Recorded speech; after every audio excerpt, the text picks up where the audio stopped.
there is no better group in all of WWE than the Judgment Day. And I know that might seem like a crazy statement, especially with a group like the Bloodline still around and that story still progressing as Roman Reigns just returned. But the fact of the matter is that currently, to WWE TV, there is no more important, there is no more better, and there is no more compelling story being told with a group than the Judgment Day. And while the stuff with the Bloodline has been great in the past and really at an all-time level, reality is right now that story and that group more specifically doesn't have the same weight and doesn't have the same character that it once used to. And I think a lot of that is due to Solo Sikoa and the kind of forcing him down our throat with non-compelling storylines. Whereas if you look at the Judgment Day over the last couple of months, they have dominated Monday Night Raw. Monday Night Raw right now is the Judgment Day show.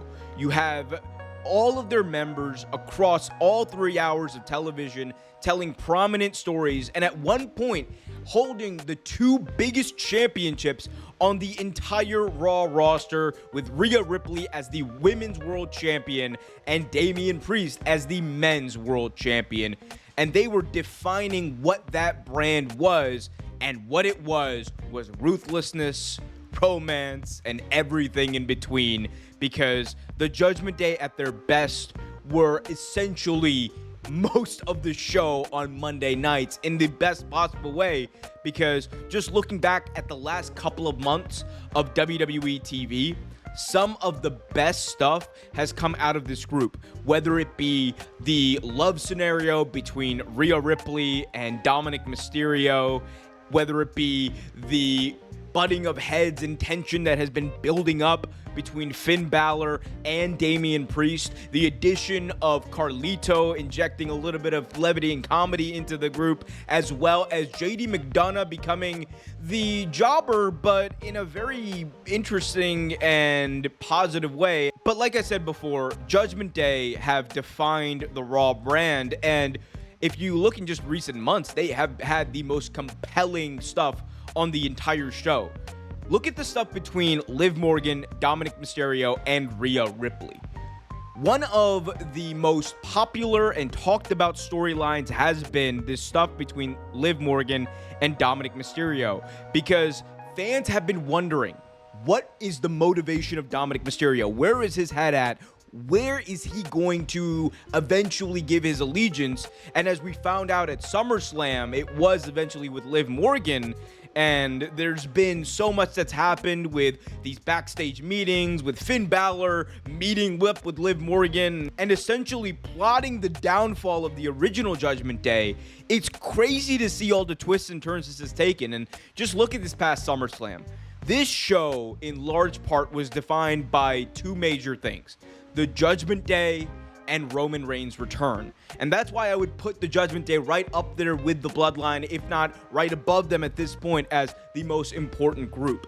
I think that the role that they played in the WrestleMania of the summer and SummerSlam has been instrumental, because in both of the big championship matches that they had, they told a story that ended with one of the biggest twists of the entire year. First, with Dominic Mysterio turning on Rhea Ripley, turning his back on his mommy in order to side and eventually smooch with Liv Morgan. And then on the other side, you had the breakup that was 1 year in the making. Finn Balor, after feeling like Damian Priest cost him the World Heavyweight Championship last year at SummerSlam, returns the favor by turning on Damian Priest, costing him the World Championship. And then the next night on Raw, we had a complete rebrand of the entire group. Gone were Damian Priest and Rhea Ripley from the group, and instead it evolved. And that is a trait that has really defined the Judgment Day ever since its inception: the ability to evolve past what it was originally set out to do. Back when Edge started it, it was supposed to be a vehicle for him and his return to WWE, to be something that was different than what he had before, kind of like almost a nod to his time with the Brood, but not as supernatural and wacky as it would kind of lean into at times. And while it didn't work out with Edge, what did they do? They kicked him out of the group, and in doing that, they made Finn Balor, for the first time in several years, important on the main roster. They were able to capitalize on that and turn Damian Priest into a star. They were able to use that Judgment Day and that next step as a vehicle for Rhea Ripley to become arguably one of the biggest stars in all of professional wrestling. And then they were able to include Dominic Mysterio and use that heat to really ramp up the energy behind this group. And it's almost like all of these moving pieces, all of these parts, all of these individuals together created a perfect storm for what can only be described as one of the most successful stables in recent WWE history. And that is why the stuff that they have done together and the evolution of this group over the last number of years has been so important.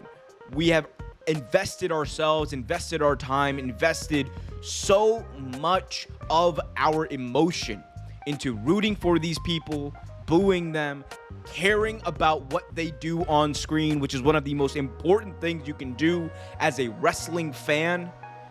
And it has led to some of the most compelling stuff that WWE has done in the last number of months. And now the big question, of course, is what is the next step for this group? What is the next phase in their evolution?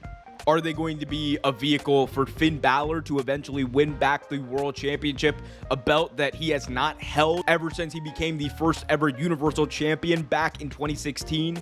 Are we going to see Dominic Mysterio and Liv Morgan potentially get their comeuppance? And is this instead going to be a vehicle for the pairing of Rhea Ripley and Damian Priest to get their revenge and kill the group that they helped define? There is so much story to be told here. There's so much more compelling stuff to see. And the best part about this is we are so invested in these characters. We are so invested in the Judgment Day as an entity that no matter what they do next, it's going to be hard for them to fail, and it's going to be entertaining. And that is one of the best things you can have in professional wrestling. And that's why I think the Judgment Day right now are the best group in the entire company. But will they be in a couple of months? I guess we'll see.